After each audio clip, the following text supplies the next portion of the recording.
Ayan, okay. Kasi una, question lang about the game, no? Parang tamba kayo around 20, 22, tapos na 22 ibabaan ata, nyo, yes. no? Ano lang masasabi mo dun sa naging takbo ng team despite walang Justin Baltazar at walang Juan Gomez de Leano? Wala pa kayong import, nakasabay pa rin kayo sa Phoenix. Wala, siyempre ano lang naman, tinatrabaho lang naman namin kasi yun nga, if pag may kulang na player, siyempre yung next man up lang naman gano'n lang yung mentality namin. So, yun lang. Wala, tinabaho lang namin, kailangan lang talaga namin maging consistent Kasi sa mga ganung sitwasyon na kunya lamang yung kalaban, wala namang kaming aasahan kundi kami lang. Kumbaga, kailangan lang talaga namin magtulungan para at least mababa yung lamang kanina. Although nakuha naman namin yung result, pero yun nga, naging short pa rin. Pero okay lang, at least sa tune up, nakukuha namin yung rhythm namin. Justin, medyo disappointing yung naging takbo ng Commissioner's Cup despite the hype online. Ano lang yung masasabi mo sa current roster ng team ngayon? At of course, Governor's Cup na, mas maliliit yung imports. Siguro ano lang, yun nga, mas natutunan kami dun sa last conference. So, yun, mas intact na kami, masasabi kong mas naglalaro na kami as a team ngayon. And then, syempre, yun nga, kailangan lang naman talaga namin maglaro as a team para makuha namin yung panalo and yung result na gusto namin. Justin, also talking about yung Twin Tower mo, naglalaro ngayon sa Gilas. Of course, Juan Gomez. Sabi nga ni Juan, yung experience na makukuha nila doon, dadalhin nila sa Converge. Gaano ka lang ka-excited na makasama ulit sila, mapa-practice man yan or sa mismong Governor's Cup? Siyempre, pagbalik nila dito, kumaga, malaking learning, maraming matututunan nila doon kung na madadala na nila sa team namin, and siyempre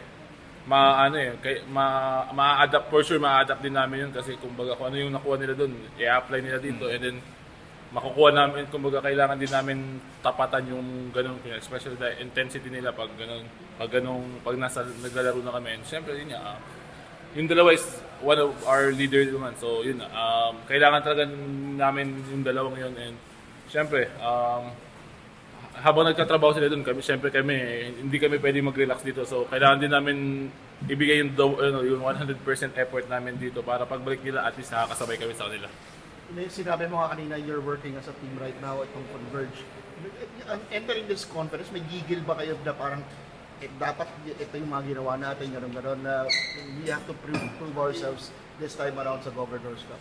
Siguro siguro hindi naman gigil kasi nangyari na sa amin yung last conference. Kumbaga sa sobrang gigil namin, nawatak na yung team namin Kumbaga siguro ngayon parang binuo lang namin yung team talaga. Kumbaga bawat isa sa amin alam na kung ano yung role sa loob. If once sa pinasok, alam na nila dapat yung role nila. Ganun yung binibuild namin yan, kumbaga. Pero syempre yung siguro parang hindi naman sa gigil, pero yung gusto lang talaga namin makabawi this conference. Kapag may mga teammates ay nagre-represent sa Gilas, win-win yan for the team as well. Yeah. At yung mga hindi kasali, yung mga nandito, syempre may mga nag-step up in place of Justin and JGBL. How does this help improve those players na pinag-step up nyo ngayon, lalo na wala yung mga star players? Syempre malaking bagay din yan sa next man up. Kumbaga kung sino mag-step up, malaking bagay yun kasi yung confidence nila mabubuo Kumbaga para pagdating nung dalawa, yung competition pataas So, win-win situation sa amin. So, mas maganda. Kasi malinaw ko lang, parang diba nagkaroon ka rin ng Gilas Call, parang a month ago lang yung balita. Parang ang sabi naman is yung sa Asian game, full pa lang naman, pero yun hopefully makasama. Pero yun syempre ako tatrabaho lang naman ako Pag napasama, at least grateful ako and thankful ako na makukuha yung opportunity. Pero yun kailangan ko lang magtatrabaho lang talaga.